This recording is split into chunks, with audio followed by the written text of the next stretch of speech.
Hello and welcome to episode 30 of the Low Back Pain Podcast. I'm your host, Dr. Grant Elliott with RehabFix online low back program. And today's topic is, once again, food inflammation, the effects that it can have on your body in my personal story with food-related inflammation, dietary inflammation, and the effects that it has on my ankle, an injury I previously had that I still have some wonkiness with that only flares up with my diet. And I will explain that thoroughly to you because I think this is a very significant example, significant story that might shine some light on a lot of things that you might be doing in your own life in regards to not only the feeling of your low back, the feeling of your injuries, but the feeling of yourself, your well-being, your body as a whole, your focus, your vision, your energy, all these things.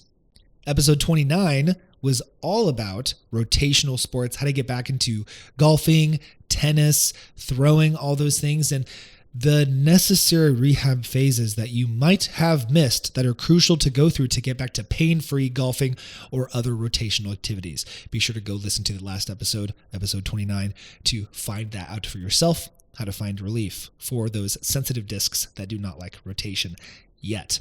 But today's topic is a personal story. I'm just kind of talking off the cuff here about a personal experience I have had in regards to my own injury, my own recovery, and how my food and diet has affected that. So as many of you may or may not know, if you follow my story in depth on my Instagram, you probably know that last December, I seriously sprained my left ankle. This was not an ordinary sprain.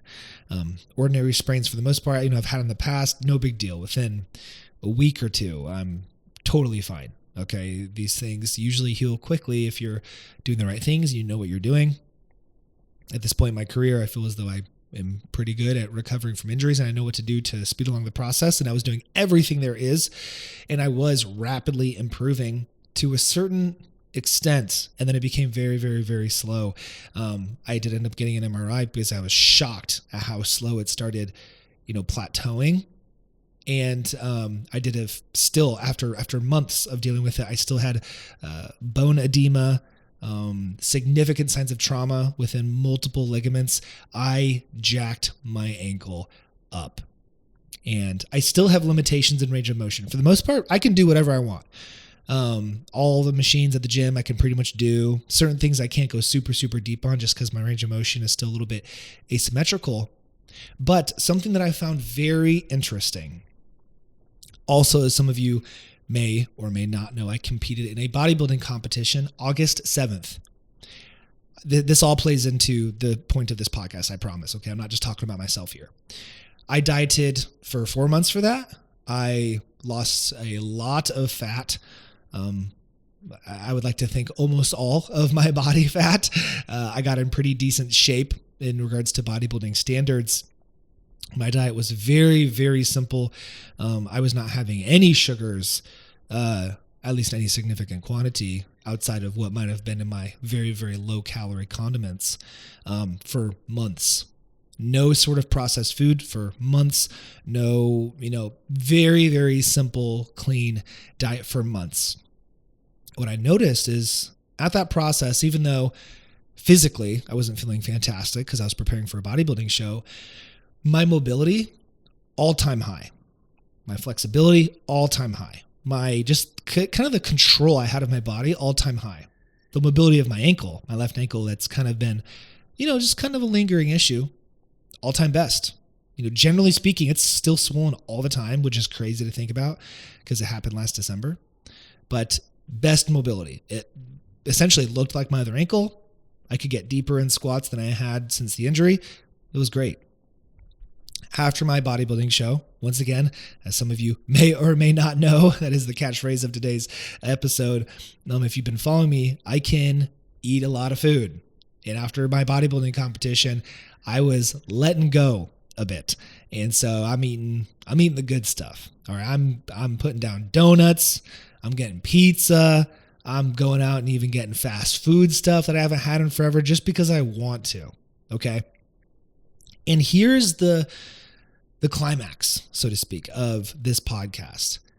What I noticed immediately after eating that food is, sure, I noticed, weight gain. I'm eating a lot more food. I'm eating a lot more carbohydrates and sodium, and my body's holding that water. But immediately, my left ankle flared up. My left ankle immediately told me, hey, we are not liking what you're doing. It swelled back up, a lot more edema within it. The range of motion seemingly reduced by like 50% overnight. It was shocking. I literally woke up the next morning and I was slightly limping on it first thing out of bed because it was swollen and stiff. And I had not done that since like the first, few months after the initial injury. I couldn't believe it. I made a comment to my wife. I was like, oh my gosh, I'm limping. Like my ankle hurts again. Like it has not hurt in the morning forever. It was because of my diet. It was because I was eating a whole bunch of junk. And it's fun to do that every once in a while. There's nothing wrong with it. You got to have some balance. But I was doing it a little bit too much, obviously. And a particular area of my body is quite sensitive to that. And it was producing a significant result. Okay. And so I just think that is something to be considered. And what I have also found is that just some friends that I've lifted with on and off who have had nagging injuries. One of my good friends, Colton, actually, one day he was telling me he notices when he eats a bunch of sugar, I forget exactly what it is, but if he eats a bunch of sugar, he will notice something on his body will flare up and will be a little bit irritated during a workout, almost consistently. If he eats a bunch of sugar, this area flares up, kind of feels it on the workout, a little bit naggy to him. So I've made a previous podcast specifically discussing anti-inflammatory diets, deflame diet, lowering your systemic inflammation for potential low back issues, but also just overall body health, body feeling, well-being, just everything. But I just wanted to give my own specific example because I think it makes it a little bit real for you guys who are listening, that I could feel an immediate effect that this food had on my existing/recovering injury. Immediate. It immediately reduced my mobility. It immediately caused inflammation in that joint. It immediately felt painful. It was immediate. So if you are just, maybe you have low energy, maybe you're noticing you just don't have as much focus. You're not able to stay on task quite as much. You have difficulty sleeping. You have maybe some nagging injuries that are having a hard time going away, or you have maybe some new injuries that you're looking to resolve as quickly as possible. Consider your diet. Once again, nothing wrong with, having some pizza and donuts every once in a while. Nothing wrong with that. Food's made to enjoy.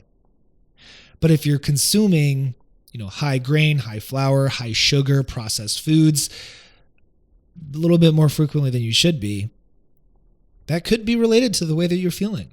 It could be related to your focus. It could be related to that low back that keeps flaring up. Maybe you notice that after you go out for a big meal, after you bring a pizza home and maybe some cookies with it and all that delicious stuff that I love, especially I can eat a few pounds of that in one sitting. If you happen to notice, hey, you know what? Actually, the day after, I definitely feel flared up. I feel more stiff. I feel my low back is flared up. Maybe consider how often you're doing that. That's not something you have to do forever. You don't have to avoid these foods forever. That's not what I'm saying. But if you're in the middle of a recovery phase and you're not fully recovered yet, it might be holding you back from getting to where you want to be. Once you go through a proper rehab plan, once we fix your low back, once we get you mobile again, strong again, you should have no problem having, a cheat meal here and there and it not flaring up on you. That should not be an issue. Okay, but if you're in an injured state and so you're just eating badly because you're injured and you don't feel good, so you're like, whatever, I'm just going to eat pizza and cake every day. I don't care. That could be the very thing that is holding you back from recovery. It could be. I'm not saying it is, but it could be.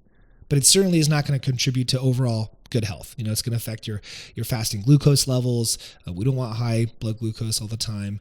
It's going to affect just the way you feel overall, systemic inflammation. It's just not good for us. So you just want overall good well-being. And I want you to be operating at 100% of yourself, of your potential, so you can have 100% quality of life. and you can do what is best for you. You can work hard for you, for your family. You can achieve the life that you want to live. You can be your potential. So I hope that you learned something from this, just this personal example about something that I noticed within myself. I hope maybe it brings a couple ideas to mind. I hope that you can appreciate something within me that I was/am dealing with, and something that I noticed in regards to my diet and how it affects me. And these sort of things are very, very real. And we do need to care about the things that we eat and how much of that and how often. I do try to preach balance as much as possible.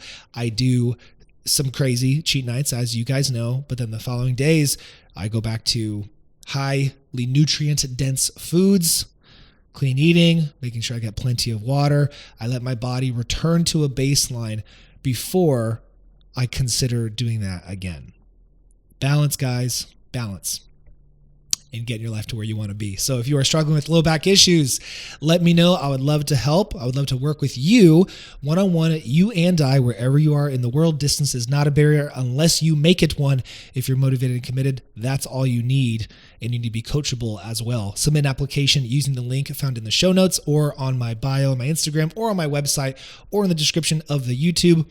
It is everywhere. Submit an application so you and I can meet and figure out your issues together and put a plan together for you. If you enjoyed this podcast, please leave a 5-star rating and a review if you enjoyed it and if you feel I deserved it, to help promote the podcast to others who might be searching for lower back related content, to try to find results and try to find relief that you and they deserve. And if you're watching on YouTube, please leave a like, comment, and subscribe to get it into the algorithm so we can expose it to more people and help more people so we can slowly but surely fix the number one disability in the world, which is low back issues. Thank you so much for listening, and have a great day.